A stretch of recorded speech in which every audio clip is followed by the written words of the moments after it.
Alright guys, welcome back. Today we're going to be switching gears just a little bit. This series will be about the things that I tend to see as a referee and how I can turn that into advice for you guys so you can compete more efficiently. The main thing I want to talk about today is how to prevent yourself from getting injured and what the most common injuries are that I see in jiu-jitsu competition. Pretty much all the injuries that I end up seeing are from standing positions and takedowns. Jiu-jitsu has never really emphasized takedowns very much. Many jiu-jitsu gyms don't emphasize takedowns at all. Some don't even teach them. And then what happens is you get people who are thrown into competitions and they don't want to be a guard puller, so they don't pull guard. They start going for all types of different takedowns and they end up hurting themselves because frankly, they don't know what they're doing, and especially at the lower belts, they tend to spaz out.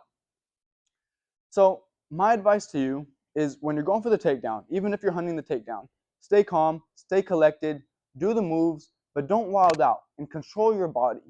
That's one of the main things. People, they lose control of their own body, right? Whatever they're going for, maybe they're going for a throw, they believe that they have to commit so strongly to something. And so they end up starting committing to things that really were never going to work, and that's how they hurt themselves. So getting the takedown is not really about just committing to something and just going for it. You actually have to do it properly first, because then you might end up hurting yourself.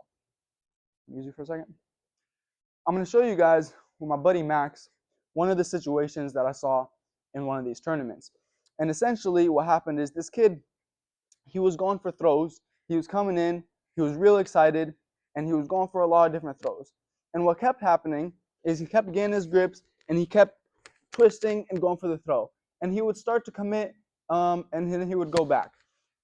What I'll say is he never really had the throw, to be honest. It was never really there.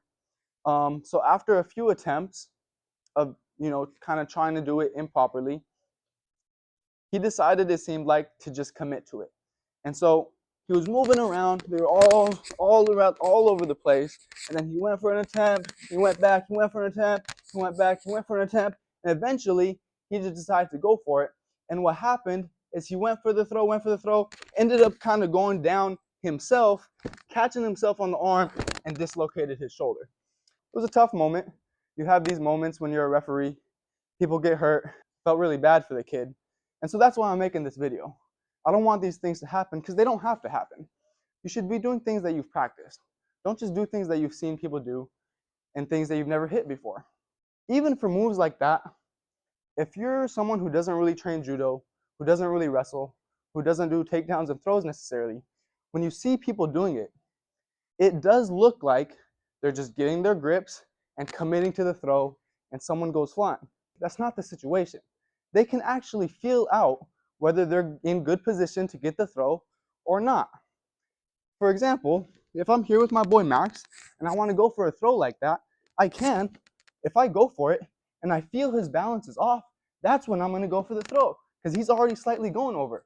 I haven't committed to it. I'm not going to go hit the ground. I know whether he's off balance and ready to go before I decide to do that. Now he is off balance, I can go for the throw. If I do go for the throw and Max, drops his weight down, gets a good base and like this, I don't get the throw by just blindly committing to it anyways. That's how I'll get taken down and maybe even worse, injure myself. So let's not do that. Make sure you're in a good position, you have a good balance, you have a good angle, and you're going down the right way. If you're giving up your back to your opponent, unless you really, really know what you're doing, you're probably not hitting the throw very properly. Thanks for watching. That's our first lesson for the referee series coming to you today. Thank you.